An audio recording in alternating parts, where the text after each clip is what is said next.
आप सभी का स्वागत है स्मार्ट स्टडी 98 में। और जो भी इस चैनल पे नए आए, चैनल को सब्सक्राइब करके नोटिफिकेशन बेल को दबा लीजिएगा ताकि क्लास का कोई भी अपडेट आपको सबसे पहले मिल पाए। तो देखिएगा, आज जो है क्लास 11वां आपके पास आ रहा है और क्लास 11 क्लास 10th तक नहीं देखे हैं तो क्लास 10वां आप देख लीजिएगा। आपको लिंक डिस्क्रिप्शन में मिल जाएगा, वहां से देख लीजिएगा। और क्लास अच्छा लगता है तो एक लाइक ज़रूर कीजिएगा और चैनल पे नए हैं तो चैनल को सब्सक्राइब कर लीजिएगा।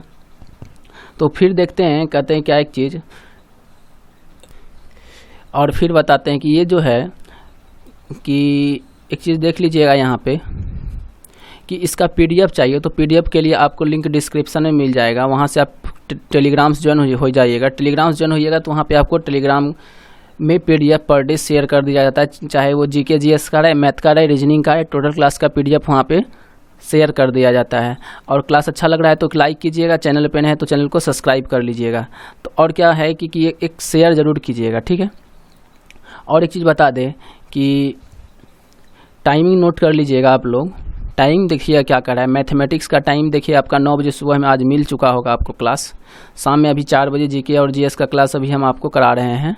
और रात में रिवीजन क्लास ये चलेगा 10:30 बजे। क्या चीज़ का रिवीजन चल रहा है तो इसमें जनवरी मंथ का रिवीजन चल रहा है। जनवरी से लेकर अब तक का टोटल रिवीजन इसमें कराया जाएगा। और अल्फ़ाबेटिकल सीरीज, ये रीजनिंग में जो है अल्फ़ाबेटिकल सीरीज चल रहा है। तो अल्फ़ाबेटिकल सीरीज नहीं अगर देखना चाह रहे हैं तो अल्फ़ाबेटिकल सीरीज को देखने के लिए आप जाइए क्या बोलता है प्लेलिस्ट पे, वहाँ पे आपको मिल जाएगा, वहाँ से आप देख सकते हैं।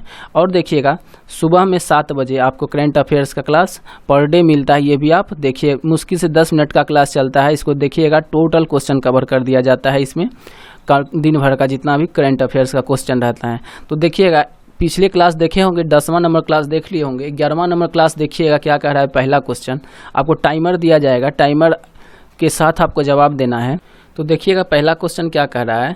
पहला क्वेश्चन पढ़िएगा, इससे पहले आपका टाइमर स्टार्ट कर देते हैं। देखिए टाइमर स्टार्ट हो गया है। पहला क्वेश्चन देखिए क्या कह रहा है। अब पढ़िएगा, पढ़ चुके होंगे क्या। और एंटीबायोटिक का आविष्कार किसने किया था, तो ये आपको बताना है कि एंटीबायोटिक का आविष्कार किसने किया था। तो देखिए ऑप्शन दिया गया है यूसुफ लिस्टर, विलियम हार्वे और रॉबर्ट नॉक और सिकंदर फ्लेमिंग। तो आपको इसमें बताना है कि कौन सा उत्तर सही है। आपका टाइमर चल रहा है, टाइम भी आपका खत्म होने वाला है। तो देखिएगा ऑप्शन नंबर 4 में क्या लिखा हुआ है, सिकंदर फ्लेमिंग। ऑप्शन नंबर 4 में क्या लिखा है, सिकंदर फ्लेमिंग। सिकंदर फ्लेमिंग क्या किया है, एंटीबायोटिक का आविष्कार कौन किया, सिकंदर फ्लेमिंग। याद कर लीजिएगा। देखिएगा क्लास अच्छा लग रहा होगा तो एक लाइक जरूर कीजिएगा, चैनल पे नहीं तो चैनल को सब्सक्राइब कर लीजिएगा। दूसरा क्वेश्चन देखिए क्या कह रहा है। आपका दूसरा क्वेश्चन आपके स्क्रीन के ऊपर ये रहा। देखिए दूसरा क्वेश्चन क्या कह रहा है। इसके लिए आपका टाइमर भी स्टार्ट हो चुका है। देखिए क्या क्वेश्चन पढ़ चुके होंगे, क्वेश्चन पढ़िएगा। परमाणु बॉन्ड क्या है करते हैं, परमाणु बॉन्ड क्या करते हैं ये आपको बताना है। तो देखिए आपका टाइमर स्टार्ट हो चुका है। परमाणु बॉन्ड क्या करते हैं, क्वेश्चन देखिएगा और ऑप्शन देखिएगा। संभावित ऊर्जा को कम करने और स्थिरता हासिल करने के लिए। दूसरा ऑप्शन क्या है, परमाणु बनाने के लिए। तो तीसरा संभावित ऊर्जा में वृद्धि और स्थिरता में कमी करने के लिए। चौथा ऑप्शन क्या कर रहा है, संभावित ऊर्जा में वृद्धि और स्थिरता में हासिल करने के लिए। तो आपको बताना है इनमें इसमें कौन सा ऑप्शन सही है। तो आप देखिएगा, आप आंसर दे चुके होंगे। देखिए क्या बोल रहा है, परमाणु बॉन्ड क्या करते हैं। तो क्या करते हैं, संभावित ऊर्जा को कम करने और स्थिरता हासिल करने के लिए क्या है, तो परमाणु बॉन्ड है। दूसरा क्वेश्चन देखिएगा आप। दूसरा क्वेश्चन देखिएगा, इससे पहले आपका टाइमर स्टार्ट कर देते हैं। दूसरा क्वेश्चन का क्या है, क्वेश्चन पढ़िएगा। आप क्वेश्चन पढ़ चुके होंगे, फिर क्वेश्चन हम भी पढ़ देते हैं। देखिए क्वेश्चन क्या कह रहा है। क्वेश्चन कह रहा है, एक दस्तावेज की व्याख्या करने के लिए व्याकरण जो पाठ वाक्यात्मक रूप से विभिन्न होती है, जैसे कि HTML डैश हैं। तो आपको बताना है कि क्या है। तो आपको देखिएगा ऑप्शन नंबर सी में क्या लिखा हुआ, मार्कअप लैंग्वेज। क्या लिखा है, मार्कअप लैंग्वेज। मार्कअप लैंग्वेज एक दस्तावेज की व्याख्या करने के लिए व्याकरण जो पाठ से वाक्यात्मक रूप से भिन्न होती है, जैसे कि HTML मार्कअप लैंग्वेज। ठीक है। अगला क्वेश्चन देखिएगा, डैश की सिफारिश। देखिए पहले आपका टाइमर स्टार्ट कर देते हैं। टाइमर स्टार्ट हो चुका है। देखिए क्या लिखा है, डैश की सिफारिश द्वारा BCCI की संरचना और कामकाज में बदलाव किए गए। मतलब इसमें बताना है कि किसकी सिफारिश द्वारा BCCI का संरचना और कामकाज में बदलाव किए गए हैं। तो आपको बताना है। देखिए ऑप्शन 4 दिया हुआ है, लोढ़ा समिति पारेख समिति, सेना समिति, अखिल समिति, आपको बताना है इनमें से कौन सा ऑप्शन सही है। तो देखिएगा ऑप्शन नंबर ए में क्या लिखा हुआ है, लोढ़ा समिति। आपका टाइम भी खत्म हो चुका है, आपको बताना भी है कि क्या लोढ़ा समिति की सिफारिश द्वारा बीसीसीआई की संरचना और कामकाज के बदलाव में किए गए। ठीक है, अगला क्वेश्चन देखिएगा। अगला क्वेश्चन क्या कह रहा है, टाइमर आपका स्टार्ट हो चला है, क्वेश्चन पढ़ लिए होंगे, क्वेश्चन पढ़िएगा। गौर मारिया डैश का लोकप्रिय नृत्य है। गौर मारिया डैश का लोकप्रिय नृत्य है, तो किसका है, मध्य प्रदेश है, त्रिपुरा है, झारखंड है और उत्तराखंड है। आपको बताना है कि कौन सा उत्तर सही है। तो देखिएगा क्या बोल रहा है, डैश गौर मारिया किसका लोक नृत्य है, तो ये आपको बताना है। तो ऑप्शन नंबर ए में क्या लिखा हुआ है, मध्य प्रदेश, जिसका मुख्यमंत्री का नाम क्या है, तो शिवराज सिंह, और वहाँ के क्या बोलता है कि राज्यपाल कौन है, तो आनंदीबेन पटेल। ठीक है, अगला क्वेश्चन देखिएगा क्या कह रहा है। आपका टाइमर स्टार्ट हो चला है, टाइमर देखिए क्या कह रहा है, क्वेश्चन क्या कह रहा है, आमतौर पर आपूर्ति या मांग में उतार चढ़ाव की बजाय तकनीकी परिवर्तन के कारण औद्योगिक पुनर्गठन से उत्पन्न बेरोजगारी को क्या कहते हैं। तो ये आपको बताना है कि क्या कहते हैं, संरचनात्मक बेरोजगारी, संघर्ष संबंधी बेरोजगारी, मौसमी बेरोजगारी या चक्रीय बेरोजगारी। तो आपको बताना है इसमें से कौन सा उत्तर सही है। तो देख चुके होंगे, क्वेश्चन समझ भी चुके होंगे, आपका टाइम भी खत्म हो चुका है। तो देखिएगा ऑप्शन नंबर ए में क्या लिखा हुआ है, संरचनात्मक बेरोजगारी। ऑप्शन नंबर ए सही है, आप लोग का करेक्ट आंसर क्या है, ऑप्शन नंबर ए संरचनात्मक बेरोजगारी।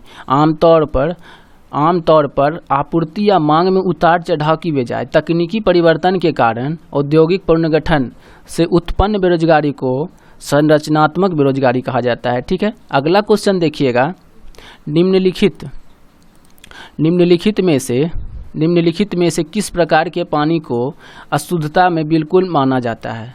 किसी भी अशुद्धता से बिल्कुल माना जाता है, मतलब समझिए क्या बोल रहा है, किस प्रकार के पानी को किसी भी अशुद्धता से बिल्कुल माना जाता है। तो आपको बताना है कि क्या होगा इसका आंसर, शुद्ध पानी है, आशुद्ध पानी, स्रोत जल और उबला हुआ पानी। तो आपको बताना है इसमें से कौन सा उत्तर सही है। तो देखिएगा क्या बोल रहा है कि निम्न में से किस प्रकार के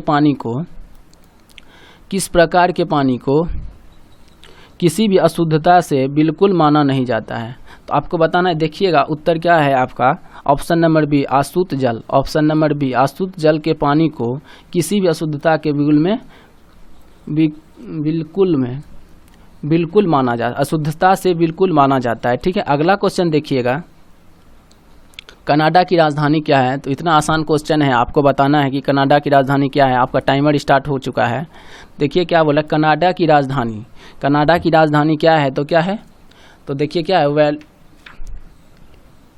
देखिएगा तो इसमें बताना है कि ऑप्शन नंबर 1 2 3 4 कौन कौन ऑप्शन है। तो देखिएगा क्या क्या लिखा हुआ है। पहला ऑप्शन लिखा हुआ है आपका वेलिंगटन, दूसरा लिखा हुआ है कैनबरा, तीसरा लिखा हुआ है ओस्लो और चौथा क्या लिखा हुआ है, तो आपका ओटावा। तो आपको बताना है कि कौन सा उत्तर सही है। कनाडा की राजधानी क्या है, तो ओटावा, डायरेक्ट आपको याद रखना था, कनाडा की राजधानी ओटावा है।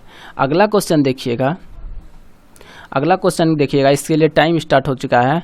पहले अगला क्वेश्चन क्या कर रहा है कि निम्न में से कौन सा कार्बोहाइड्रेट पाचन का मुख्य अंत उत्पाद है। देखिए क्या बोल रहा है, आपका टाइमर चल रहा है, टाइम के अंदर आपको जवाब देना था। तो आपका टाइम 17-16 सेकंड हो चुका है। आपको बताना है कि कौन सा कार्बोहाइड्रेट पाचन का मुख्य अंत उत्पाद है। तो क्या है, वासा है, लिपिड्स है, ग्लूकोज है, सेक्लोज है। तो आपको बताना है इसमें से कौन सा उत्तर सही है। तो देखिएगा ऑप्शन नंबर सी क्या लिखा हुआ है, glucose. Option number C glucose carbohydrate पाचन का मुख्य अंत उत्पाद है। ठीक है, अगला क्वेश्चन देखिए। अगला क्वेश्चन क्या कह रहा है आपका, टाइमर आपका स्टार्ट हो चुका है, देखिए अगला क्वेश्चन क्या कह रहा है, पश्चिम बंगाल की संसदीय सीटों की संख्या लोकसभा में कितनी है, ये बताना है। लोकसभा का सीट का बताना है, पश्चिम बंगाल में कितना लोकसभा का सीट है। तो आपको देखिएगा, आपको बताना है। तो ऑप्शन नंबर ए में क्या लिखा हुआ है, 42 नंबर है, 42 सीट है। किसमें, लोकसभा में। कौन राज्य में, पश्चिम बंगाल में। लोकसभा की सीट की संख्या कितना, आज का क्वेश्चन आपको यहाँ से दे रहे हैं, एक प्रश्न दे रहे हैं आपको, जो कि कमेंट करके बताना है। नहीं पता है तो आपको नेट पे सर्च मार के निकाल के बताना है कि पश्चिम बंगाल में राज्यसभा के कितने सीट हैं। ठीक है, अगला क्वेश्चन देखिएगा, अगला क्वेश्चन क्या कह रहा है। अगला क्वेश्चन देखिएगा, आपका टाइमर स्टार्ट हो चुका है। अगला क्वेश्चन पढ़िए, भारतीय राज्य के उच्च न्यायालय की पहली मुख्य न्यायाधीश बनने वाली पहली महिला का नाम क्या है। तो आपको बताना है कि भारतीय राज्य में उच्च न्यायालय की पहली मुख्य न्यायाधीश बनने वाली महिला कौन है, उसका नाम बताना है आपको। तो देखिएगा, मीरा कुमारी है, लीला सेठ है, अंजू जॉर्ज है, पूर्वी जोशी है। तो आपको बताना है कि इसमें से कौन सा उत्तर सही है। तो देखिएगा, तो इसमें ऑप्शन नंबर बी में क्या लिखा हुआ है, लीला सेठ। ऑप्शन नंबर बी में क्या लिखा हुआ है, लीला सेठ। भारतीय राज्य के उच्च न्यायालय की पहली मुख्य न्यायाधीश बनने वाली महिला कौन है, तो लीला सेठ। अगला क्वेश्चन देखिएगा, ऑस्ट्रिया की राजधानी क्या है। तो आपको बताना है ऑस्ट्रिया की राजधानी क्या है। तो देखिए, पहला क्या बोल रहा है, ऑस्ट्रिया की राजधानी क्या है, कौन है, तो रोम है, वियना है, डबलिन है और ब्यूनस और से है। तो आपको बताना है इसमें से कौन सा उत्तर सही है। तो देखिएगा, तीसरा number Vienna, option number C में क्या लिखा हुआ है, वियना। ऑस्ट्रिया की राजधानी क्या है, वियना है। अगला क्वेश्चन देखिएगा, आपका टाइमर खत्म होने वाला है, उसका टाइमर खत्म से पहले आपको हम बता चुके थे, किस संवैधानिक संशोधन को मिनी कॉन्स्टिट्यूशन कहा जाता है। आपको बताना है, तो 42वां संशोधन है और 42वां संशोधन है, 43वां, 44वां और 45वां। आपको बताना है कि किस संवैधानिक संशोधन को मिनी कॉन्स्टिट्यूशन कहा जाता है। तो देखिएगा, कौन कौन दिया गया है, 42, 43, 44वां संशोधन। आपको बताना है कि कौन सा है। देखिए, ऑप्शन नंबर 1 में क्या लिखा हुआ है, 42वां संशोधन। 42वां संशोधन में आता है क्या, मिनी कॉन्स्टिट्यूशन संशोधन में आता है। ठीक है, अगला क्वेश्चन देखिएगा, आपका टाइमर खत्म हो चुका है। केंद्रीय बजट हमेशा पहले डेस्क में प्रस्तुत किया जाता है। तो आपको बताना है, पढ़ रहे होंगे क्वेश्चन। देखिए क्या बोल रहा है, केंद्रीय बजट हमेशा किस में प्रस्तुत किया जाता है, हमेशा पहले किस में प्रस्तुत किया जाता है केंद्रीय बजट। तो आपको बताना है किस में किया जाता है। लोकसभा है, राज्यसभा है, संसद का संयुक्त सत्र है, राज्य विधानसभा है। तो आपको बताना है कि लोकसभा, राज्यसभा, इसमें जो है कौन सही है। केंद्रीय बजट हमेशा कहाँ पहले प्रस्तुत किया जाता है, तो ये आपको बताना है। तो देखिएगा, ऑप्शन नंबर ए में क्या लिखा गया है, लोकसभा। पहले लोकसभा में बजट को पेश किया जाता है, उसके बाद कहीं भी। ठीक है, अगला क्वेश्चन देखिएगा, कौन तय करता है कि मिनी बिल है या नहीं, यह आपको बताना है। ये कौन तय करता है कि मिनी बिल है या नहीं। तो आपको बताना है, देखिए ऑप्शन दिया गया है, राष्ट्रपति, प्रधानमंत्री, संसद चुनौती समिति और लोकसभा समिति। तो आपको बताना है इसमें से कौन सा उत्तर सही है। तो देखिएगा, तो कौन सा उत्तर सही है। तो आपको बताना है कि कौन तय करता है कि मिनी है या नहीं। तो आप देखिएगा, ऑप्शन नंबर डी में क्या लिखा हुआ है, लोकसभा के सदस्य तय करता है बिल मिनी है या नहीं। अगला क्वेश्चन देखिएगा, अगला क्वेश्चन क्या कह रहा है। अगला क्वेश्चन आपके सामने में ये रहा, डैश बनता है कि एक जंक्शन में प्रवेश करने वाला कुल विद्युतीय प्रवाह जंक्शन से निकलने वाला कुल विद्युतीय प्रवाह के बराबर है। मतलब ये बोल रहा है कि एक जंक्शन में प्रवेश करता है कुल विद्युत प्रवाह, जंक्शन से निकलने वाले कुल विद्युत प्रवाह किसके बराबर है। तो ये आपको बताना है। देखिए, फिजिक्स का क्वेश्चन दिया गया है, तो ये आपको बताना होगा। तो देखिएगा, ऑप्शन नंबर ए में क्या लिखा हुआ है, लेंज का नियम, हुक का नियम, ओम्स लॉ जिसको बोलते हैं ओम का नियम, किरचॉफ्स लॉ जिसको बोलते हैं किरचॉफ का नियम, कानून जो भी है। तो ठीक है, इसको देखिएगा, तो क्या है ऑप्शन नंबर डी में देखिए क्या लिखा हुआ है, किरचॉफ्स का नियम या किरचॉफ्स लॉ जिसको बोलते हैं, किरचॉफ्स कानून। ठीक है, किरचॉफ्स लॉ समझ चुके होंगे कि किरचॉफ्स का कानून बनाता है कि एक जंक्शन में प्रवेश करने वाला कुल विद्युतीय प्रवाह जंक्शन से निकलने वाले कुल विद्युतीय प्रवाह के बराबर है।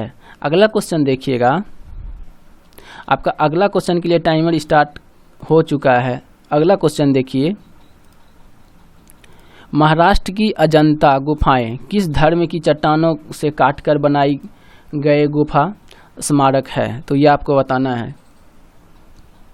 तो देखिए क्वेश्चन समझिएगा, महाराष्ट्र की अजंता गुफा किस धर्म की चट्टानों से काटकर चट्टानों को काट कर बनाई गई गुफाओं का स्मारक है? तो ये आपको बताना है। तो देखिएगा ऑप्शन नंबर बी में क्या लिखा हुआ है, बौद्ध धर्म। बौद्ध धर्म के किस धर्म में? तो महाराष्ट्र की अजंता गुफा जो है बौद्ध धर्म की चट्टानों को काट कर बनाई गई गुफा का स्मारक है। ठीक है, अगला क्वेश्चन देखिए, सब क्वेश्चन को याद कर लीजिएगा, और नहीं समझ याद होता है तो एक बार 2 बार वीडियो देखिएगा, टोटल क्वेश्चन आपको याद हो जाएगा। अगला क्वेश्चन क्या कह रहा है, भारतीय, टाइमिंग पहले स्टार्ट कर देते हैं, टाइमर स्टार्ट हो चुका है। भारतीय संविधान के अनुच्छेद संख्या डैश के अनुसार संसद के दोनों सदनों के समक्ष संघ बजट रखता है। तो ये आपको बताना है 73, 112, 360 और 370 कि भारतीय संविधान के अनुच्छेद संख्या डैश के अनुसार संसद के दोनों सदनों के समक्ष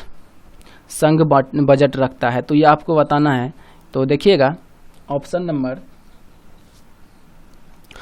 नंबर बी को देखिए क्या बोल रहा है, 112 भारतीय संविधान के अनुच्छेद संख्या 112 के अनुसार संसद के दोनों सदनों के समक्ष संघ बजट रखता है।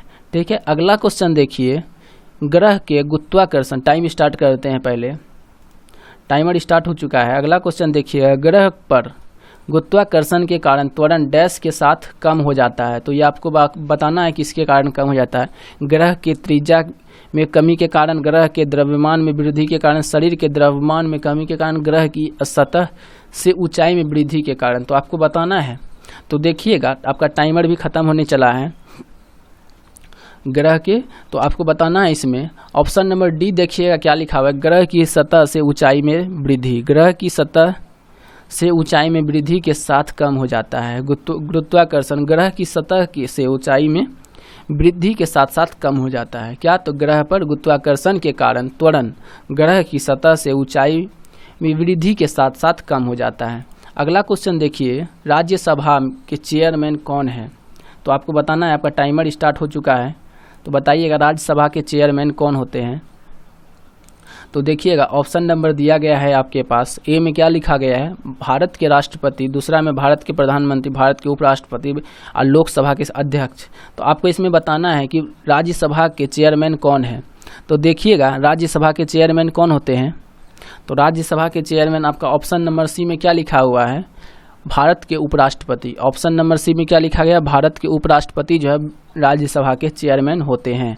अगला क्वेश्चन देखिएगा, ग्लूकोज, आपका टाइमिंग स्टार्ट हो चुका है, टाइमर स्टार्ट कर दिए हैं। क्वेश्चन पढ़िएगा, ग्लूकोज किसके रूप में हमारे शरीर में संग्रहित होता है?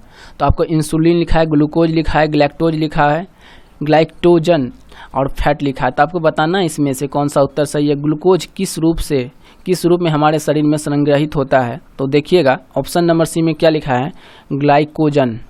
क्या लिखा हुआ है, glycogen. Option number C glycogen. Glucose glycogen के रूप में हमारे शरीर में संग्रहित होता है। तो आज का लास्ट क्वेश्चन यही था।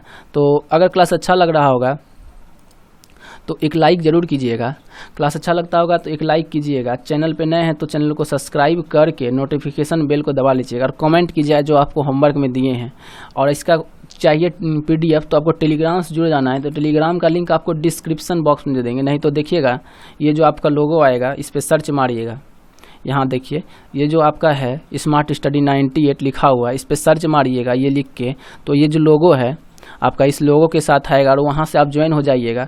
तो और वहाँ पे आपको टोटल PDF शेयर करते हैं। वहाँ पे चाहे मैथ का रहे, GK का रहे, रीजनिंग का रहे, करंट अफेयर्स रिवीजन का रहे, टोटल क्लास का PDF वहाँ पे हम शेयर करते हैं और वहाँ से आपको PDF मिल जाएगा।